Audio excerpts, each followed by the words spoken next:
Bugün biz Zülfiqar Hacıbəyovun testlərini edirik. Zülfiqar Əbdülhüseyn oğlu Hacıbəyev neçənci ildə anadan olmuşdur? Burada hansı şəhərdə olmağı da var. Buranı çıxaracaqdım, yaddan çıxıb. Burası səhvdir. Neçənci ildə anadan olmağını soruşur. 1884-cü ildə anadan olub. Zülfiqar Hacıbəyli haqqında verilmiş fikirlərdən biri düzgün deyil. Zülfiqar Hacıbəylinin 2 qardaşı və 2 bacısı var. Doğrudur. Zülfiqar ilə birlikdə Üzeyir Şuşanın Rus məktəbində oxumuşdu. Zülfiqar Əbdülhüseyn Haqverdiyevin Dağılan Tifaq, Pəri Cadu piyesində və Mirzə Fətəli Axundovun Lənkəran xanın vəziri komediyasında qadın rollarını ifa etmişdir. 1988-90-cı illərdə Zülfiqar Şəhər Dumasının və Qəza idarəsində kərgüzar işləmişdir. Bu səhv fikirdir, çünki o vaxtda heç yaşamırdı, vəfat etmişdi. Zülfiqar Hacıbəylinin ilk əsəri hansı əsərdir? Buna bilmək üçün tarixlərini bilmək lazımdır. Ən tez yazdığı 50 yaşında cavan əsəridir. Zülfiqar Hacıbəyli 50 yaşında cavan operettasını neçənci ildə yazmışdır? Deməli ki, ümumiyyətlə bütün bəstəkarlarda, xüsusilə də Zülfiqar Hacıbəyli haqqında çox qısa məlumat olduğuna görə bütün kitablarda xronologiya fərqləri olur. Yəni hansısa müəyyən mənbələrdə 1909 və yaxud da müəyyən mənbələrdə 1910 kimi göstərilir. Yəni bu əsərin 50 yaşında cavan operettası 1910 götürmüşəm, amma fərqli şəkildə, yəni xronologiyalarda fərq ola bilir. Bu da mənbələrin fərqindən irəli gəlir. Yəni elə kitab var ki 1909 yazılıb, elə kitab var 1910 yazılıb. Bu baxımdan fərqləndiklərinə görə cavablarda belə hallar baş verir. Zülfiqar Hacıbəyli Evlilikən Subay musiqili komediyasını neçənci ildə yazmışdır? Deməli ki, burada da eyni hal baş verib. Necə deyim, elə mənbə var ki 1911 kimi göstərilir, elə mənbə var 1912 kimi göstərilir. Tamaşaya qoyulma tarixi də 1913 kimi qeydə alınır. Hətta bir mənbədə də 1916 yazılıb bu əsərin yazılması haqqında. İndi mübahisəli məsələ olduğuna görə mən yəni 12 nəzərdə tutmuşam. 13 yəni tamaşaya qoyulduğuna görə, amma 11 də qeyd olunur. Yəni bu biraz mübahisəli məsələdir. Aşıq Qərib operası haqqında verilmiş fikirlərdən biri düzgün deyil. Düzgün olmayan variantı seçin deyir bu testdə. Demək, burada deyirik ki, operanın bəstəkarı Əfrasiyə Bədəlbəylidir. Yəni bu yəni bu cavab B variantıdır. 3 Aşiq və ya Məlik Məmməd operası haqqında verilmiş fikirlərdən biri düzgün deyil. Sovet dövründə ən çox tamaşaya qoyulan operalardan biri olmuşdur deyilir. Halbuki elə deyil. Tamamlanmamış bir opera idi. Zülfiqar Hacıbəyli oğlu bəstəkar və dirijor SSR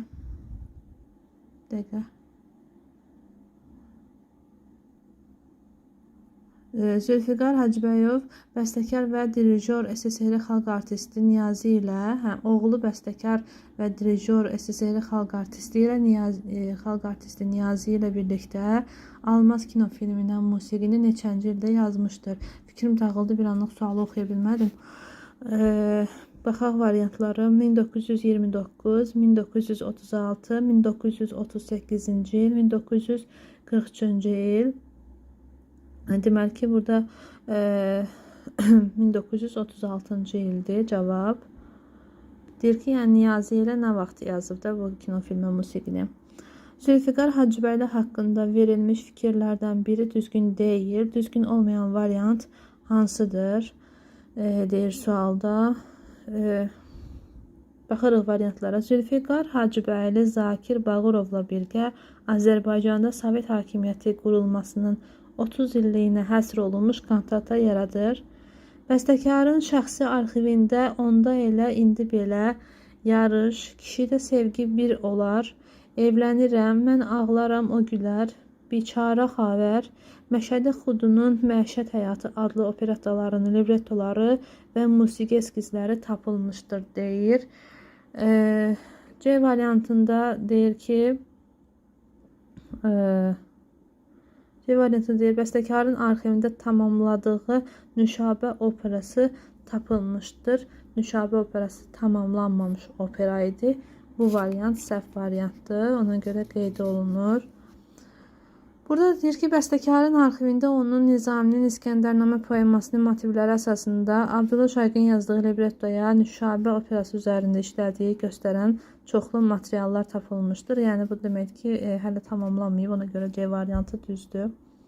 Zülfiqar Hacıbəyli haqqında verilmiş fikirlərdən biri düzgün deyil, düzgün olmayan variantı seçilir. 1944-cü il Azərbaycan Xalq Artisti adını almışdır. Bu səhv fikirdir. A variantını nişanlayırıq. Oy.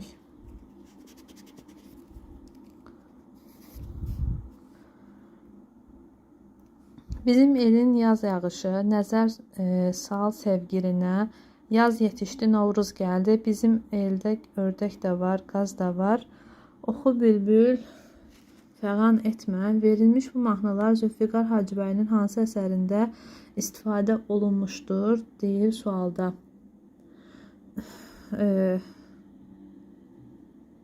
Bu Aşıq Qərib deyə mən yazmışam. Amma bu sualı hardan yazmağım və yaxud da ki, o yadımda deyil. Ona görə özümə də qaranlıqdır. Yəni bu suala elə də fikir verməyin. Bunu yazmaq vaxtım yadıma gəlmir. Hardan yazmışdım. Ona görə onu dəqiqləşdirə bilmirəm ki, mən sualın harda yazmışdım və dəqiq adı mı cavab. Aşıq Qərib operası neçə pərdə, neçə şəkildən ibarətdir. Baxırıq. Bu B variantıdır. Amma qeyd edeyim ki, ümumiyyətlə Zülfiqar Hacıbəyovda belə hallar çox rast gəlinir. Onun haqqında dəqiq məlumata yəni əldə eləmək çox çətindir. Bu bəzən 3 pərdə 6 şəkil kimi də götürülür. Elə mənbə var, elə mənbədə var. 4 pərdə 8 şəkil kimi götürülür. Bu ümumiyyətlə Zülfiqar Hacıbəyovun testləri, yəni materialları çox necə deyim, dəyişkəndir. Yəni ən çox bəstəkarların arasında fərqlilik, ədəbiyyatlarda xronologiya fərqi Zülfiqar Hacıbəyovda mən rast gəldim. Aşıq Qərib operası haqqında verilmiş fikirlərdən hansı düzgün deyil? Aşıq Qərib operası muğam opera janrında yazılmışdır. Bu doğrudur. Aşıq Qərib operası buffa opera janrında yazılmışdır. Səhvdir. Çünki dedik axı muğam operasıdır. Digərlərinə baxaq. Yəni Aşıq Qərib digər muğam operalarından fərqli olaraq daha şən lirik əhval-ruhiyyədədir. Aşıq Qərib operası nağıl janrından çox şey əks edilmişdir. Deyir. Yəni nağıl janrından müəyyən məqamlar istifadə olunub. Aşıq Qərib operasında Salam olsun Böyük Elxan xoru ilə hansı pərdə başlayır? Deyir sualda. Baxırıq variantlara. Birinci pərdə, ikinci pərdə, üçüncü pərdə və dördüncü pərdə. C variantıdır. Üçüncü pərdə. Aşıq Qərib operasında eşitmişik Xacə, sənin qızın var. Kişi xoru neçənci pərdədə səsləndirilir? Burada cavab da C variantıdır. İkinci pərdə, ikinci şəkildə. Aşıq Qərib operası haqqında fikirlərdən hansı düzgün deyil? Deyir. Baxırıq. Uvertura Qərib mövzusu aşıq mahnısının janr intonasiya təbiətini əks etdirir. Aşıq Qərib operasının uverturası geniş inkişaflıdır deyir. C variantında mövzular barədə ekspozisiya sayağı ifadə edilir.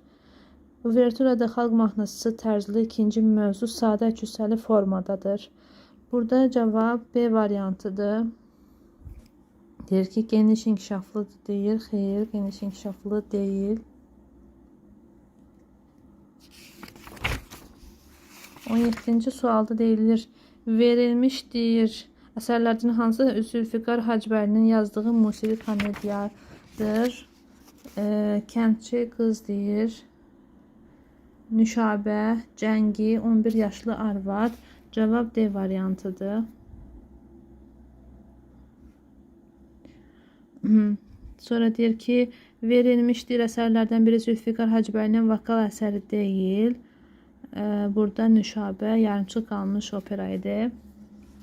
Zülfiqar Hacıbəyli Kölə Qadınların Rəqsi adlı simfonik əsərini neçənci ildə yazmışdır? Cavab D variantıdır, 32-ci ildə. Zülfiqar Hacıbəyli neçənci ildə vəfat etmişdir deyir. Cavab 1950-ci ildir. C variantı.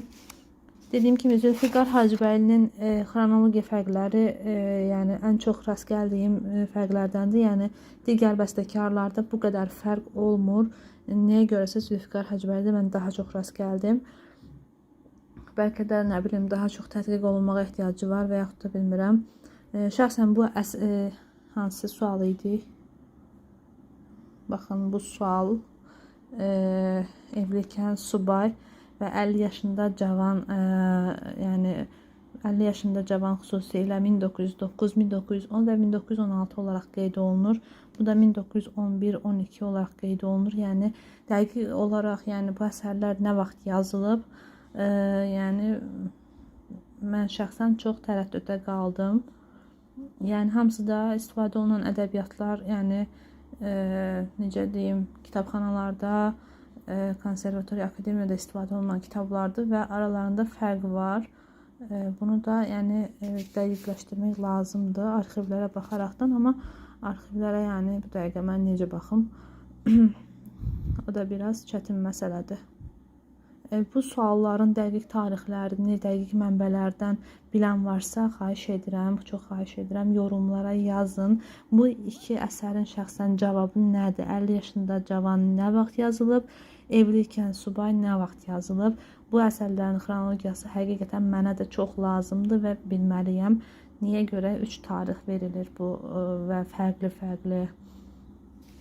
11 yaşlı evlikən subay əgər 1913-cü ildə səhnəyə qoyulur deyilirsə, necə olur 1916-cı ildə yazılmış olur və yaxud da 1911 yenə də 11-12 çox fərq eləmir də niyə 16-cı il qeyd olunur yazılmağında?